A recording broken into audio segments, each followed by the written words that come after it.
বিসমিল্লাহির রহমানির রহিম। যে করি ইউআই পার্ট 4 আপনাদের সবাইকে স্বাগতম। আজকে আমরা যে করি পার্ট ইউআই পার্ট পরে সুন্দর সুন্দর জিনিস শিখবো। আজকে আমাদের ডেট পিকার, তারপরে আপনার অটো কমপ্লিটেড এগুলা শিখবো ইনশাআল্লাহ। প্রথমে আমরা ডেট পিকারটা দেখি। যখন এটা আমরা কাজের সুবিধার্থে পেস্ট করলাম। এখন এটা আজকে আমাদের যে ইউআই 4 নাম্বার টিউটোরিয়াল। তারপর এটাকে আমরা কি করবো, এই দুইটাকে আমরা এডিট করবো। আগের দুইটা লাগবে না, এইটার কাজ শেষ। আমাদের কি করতে হবে এখন? 11 তো আছে, থাক, সমস্যা নেই। আর কি করতে হবে, আপনারা এখান থেকে যে মেইন ওয়েবসাইট থেকে মোটামুটি সবকিছু দেখে নেবেন। সুন্দর সুন্দর সবকিছু দেওয়া আছে, ট্যাবস, স্পিনার, স্লাইডার, সেলুট menu, progress bar, menu, dialog. এগুলো প্রতিদিন প্র্যাকটিস করবেন, বেশি বেশি প্র্যাকটিস করবেন। যত বেশি প্র্যাকটিস করবেন তত বেশি শিখবেন। আর আর আপনাদের যদি কোনো সমস্যা হয়, কোনো প্রবলেম হয়, আপনারা আমাকে জানাবেন। আমার এই আইডিতে মেসেজের মাধ্যমে সব কিছু প্রবলেম শেয়ার করবেন, ইনশাল্লাহ আমি অ্যান্সার দেওয়ার চেষ্টা করব। আর তাহলে আমরা শুরু করি আমাদের কাজ। প্রথমে একটা ইনপুট ফিল্ড তৈরি করে নেবেন। প্রথমে আমাদের ইনপুট ফিল্ড একটা তৈরি করে নিতে হবে। ইনপুট ফিল্ড তৈরি নিতে হবে, টাইপ দেন টেক্সট। টেক্সট নামে একটা তৈরি করে নেব। একটা ক্লাস নিলাম, ধরেন ক্লাস ধরেন ডেট পিকার।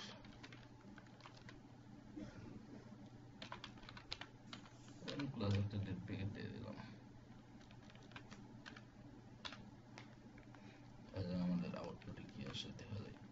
আমাদের আউটপুটে আসবে আপনার ইনপুট ফিল্ডে চলে আসে। স্টাইলিস্ট করবো না, স্টাইলিস্ট করলাম না, আসলে এটা করে নিয়ে না আপনারা। আসলে এই আমরা পারি। আর এটা তো বুঝতেছি না, অ্যাকর্ডিং আগের টিউটোরিয়াল ইনশাল্লাহ অ্যাকর্ডিং তৈরি করছে। অনেক সুন্দর একটা জিনিস, আপনারা দেখবেন।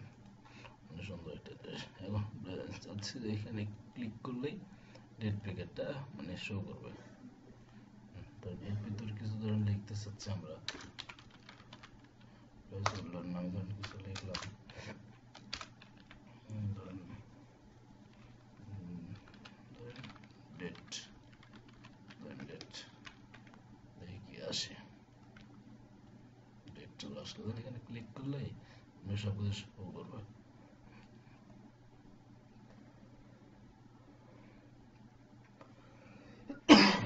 ছোট্ট একটা ফাংশন ব্যবহার করতে হবে। ছোট্ট একটা ফাংশন এখানে ব্যবহার করতে হবে আমাদের। এই জন্য আমরা দেখেন কি ফাংশন ব্যবহার করি। নিয়ম হলো $, তারপরে আপনার যে ক্লাসটা নিলাম সেইটা ডেট পিকার। এই ক্লাসটা ঠিক আছে আমাদের? আসলে ক্লাসটা আমাদের ঠিক নেই। এর থেকে আমরা এটা কপি করে এখানে বসাই দিই। জিনিসটা ভালো, এখন ঠিক আছে। হ্যাঁ, এখন ঠিক আছে। এটা সিস্টেম। আমাদের একটা ছোট্ট একটা ফাংশন ব্যবহার করতে হবে, ডেট এর নামে একটা ছোট্ট একটা ফাংশন ব্যবহার করতে হবে। তাহলে আমাদের ইনশাআল্লাহ এখানে ডেটটা শো করবে। দেখেন, রিলোড দিলাম, এখানে ডেটটা শো করার কথা ছিল, আসলে শো করতেছে না, কারণ আছে। কারণ হলো এটা একটু করে রাখি, কমেন্ট করে রাখি, এটা ডিস্টার্ব দিচ্ছে। জায়গাটাতে নিচ্ছে না, এটা হচ্ছে না। দাঁড়ান, ঠিক করতেছে।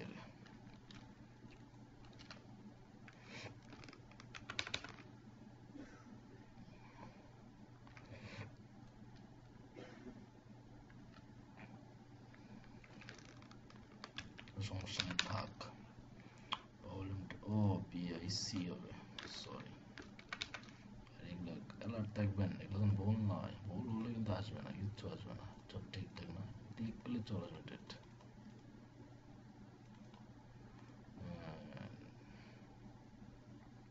আসলে এগুলো একটা কিছু যদি ভুল হয় না, তাহলে আর আসে না। ডেট ফিগারটা ঠিক আছে, আপনার ডেট ডেট পিকের একটা ফাংশন লিখছি, আসলে এই ফাংশনটা আমাদের হয়তো ভুল আছে।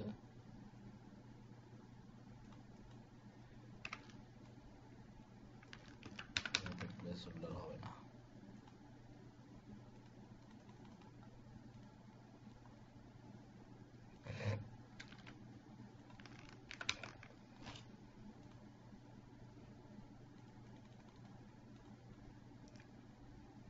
আসলে এটা আমাদের ভুল হয়েছে, এইখানে আসলে আমাদের স্পেলিংটা ভুল হয়েছিল, ঠিক হবে, এখন আর কোনো সমস্যা নাই। এটা আসলে আমাদের কোনো সমস্যা করবে না, দেখে ওখানে এবার আসার কথা। হ্যাঁ, রেড পেকে সুন্দর একটা এফেক্ট। আসলে যে কিউর ইউজার এটা সম্ভব না, যে কিউর ইউআই ছাড়া এখানে এটা সম্ভব না।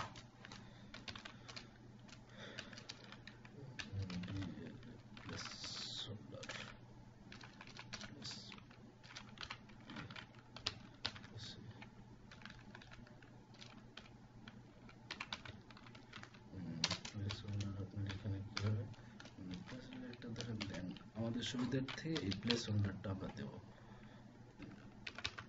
প্লেস হোল্ডার দিলে যে মানুষ বুঝতে পারবে যে না এর মধ্যে কিছু আছে, দেখেন কি সুন্দর, বা ক্লিক হেয়ার এরকম টাইপের কিছু লিখলে অনেক সুন্দর সুন্দর এফেক্ট তৈরি হচ্ছে, বা এই দেখে কত সুন্দর সুন্দর জিনিস তৈরি হচ্ছে। যে ইউজার আসলে এগুলো সম্ভব না। এখন আমরা কি শিখবো? এখন শিখবো আপনার আপনার অটো কমপ্লিটেড। এটা সুন্দর একটা জিনিস, অটো কমপ্লিটেড। এটা যে কেউ একটা সুন্দর জিনিস, ধরুন একটা ইনপুট টাইপ নিলাম আমরা, এখানে ইনপুট টাইপ নিলাম একটা, ধরেন অটো লিখে রেখে একটা ক্লাস নিলাম অটো। প্লেস হোল্ডার লাগবে না আমাদের এখানে প্লেস হোল্ডার লাগবে না, এটা একটা অটো নামে একটা নিয়ে নিলাম, সমস্যা নেই। এখন এখানে আমাদের কিছু কোড লিখতে হবে অটো কমপ্লিটেড দিকে আসলে দেখি আমাদের আউটপুটটা কি আসছে। হ্যাঁ, এখানে কিন্তু একটা আউটপুট চলে আসছে। এখানে এটা এখানে ডেট ব্রেকার, এখানে কিন্তু আপনার একটা সুন্দর একটা জিনিস চলে আসছে। এখানে দেখেন অটো কমপ্লিটেড কি জিনিস, অটো কমপ্লিটেড ফাংশনের কাজ দেখেন। ধরেন কিছু জিনিস লিখবো আমরা, নেমস লিখবো, নেমসের থার্ড ব্র্যাকেটের মধ্যে কিছু জিনিস লিখবো,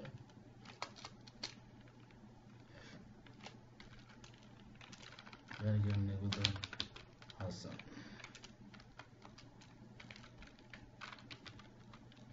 সাগর, ধরেন এটা কিছু লিখবো মুন্না, লিখবো ধরেন সোহাগ, ধরেন লিখবো জাঙ্গু, ধরেন জাঙ্গু। এখানে ধরেন এখানে এই কটা আপাতত এই কটাই লিখি, সমস্যা নেই, লিখলে চলে আসার কথা। সাধারণ জিনিসটা আমরা কি করবো, অটো কমপ্লিটেড করবো। অটো আমাদের ক্লাসের নাম কি, অটো, আমাদের ক্লাসের নাম অটো। আর আমাদের যে ফাংশনটা ব্যবহার করতে হবে, কি করতে হবে, যে ফাংশনটা ব্যবহার করতে হবে সেটা ধরেন অটো কমপ্লিট নামে একটা ফাংশন আছে, সেটা আমাদের ব্যবহার করতে হবে।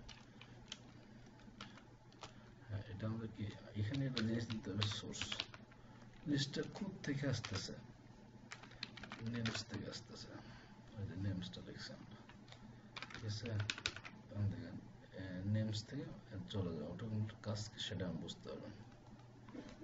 এখানে ধরেন সাগর লিখলাম, সাগর যে কটা আছে সে কটা চলে আসবে, বেশি করে লিখি ধরেন ইংলিশ লিখি সাদ্দাম, সাদ্দাম, এরকম টাইপের দেখেন ইস দিয়ে যত সার্চ দেবেন সবকটাই চলে আসবে, দেখছেন সাদ্দাম হাসান, মানে যে কটা আসবে এটা অটো কমপ্লিটের কাজ। আরো কিছু ধরেন শ্বাস ধরেন দিলাম, সমস্যা তো নাই। দেখেন অটো কম্পিউটার কাজটা দেখেন, ধরেন একটা এজ দিলে আর যতগুলো স্টেপ আছে সবগুলো চলে আসবে। এটা হলো অটো কমপ্লিটেড, এটা হলো লিড ফিগার, আর এগুলো আপনার অ্যাকর্ডিয়ন। আরও অনেক সুন্দর সুন্দর জিনিস আছে, আপনি যে করে প্র্যাকটিস করবেন, বেশি বেশি প্র্যাকটিস করবেন। আসলে এগুলো জিনিস যত বেশি প্র্যাকটিস করবেন তত বেশি শিখবেন, যত প্র্যাকটিস করবেন তত মনে রাখবেন, জানবেন বেশি, মনে রাখবেন বেশি। এই জন্য আপনাদের আমি সবসময় বলে থাকি যে কপি পেস্ট করে কোনো কিছু শিখবেন না, যা শিখবেন হাতে কলমে শিখবেন। একটা জিনিস ভুল হলে সেটা আপনি ধরতে পারবেন, কপি পেস্ট করে সেখানে কিছু শিখতেও পারবেন না, জীবনে বড় কিছু করতেও পারবেন না, আহ, ভালো কিছু করতেও পারবেন না। জন্য সবসময় হাতে শিখবেন, যত কষ্ট আপনি কোড করে করে শিখবেন। মানে নিজের কোড করে করে শিখলে খুব মজা লাগে। ঠিক আছে, আপনাদের কোনো সমস্যা হলে আমার আইডিতে নক করবেন, ইনশাল্লাহ মেসেজ করলে আমি ইনশাল্লাহ আপনাদের অ্যান্সার দেওয়ার চেষ্টা করবো। আর যারা ওয়ার্ডপ্রেস শিখতে চাচ্ছেন তাদের জন্য নতুন একটা ওয়েবসাইট learnwordpress.wordpress.com, এই ওয়েবসাইটে আপনারা যদি ক্লিক করেন ইনশাল্লাহ চলে আসবে। আমি আশাবাদী ইনশাল্লাহ আপনি পরবর্তী টিউটোরিয়াল দেখার জন্য আপনাদেরকে আমন্ত্রণ জানিয়ে আজকে এ পর্যন্তই। সবাই ভালো থাকবেন।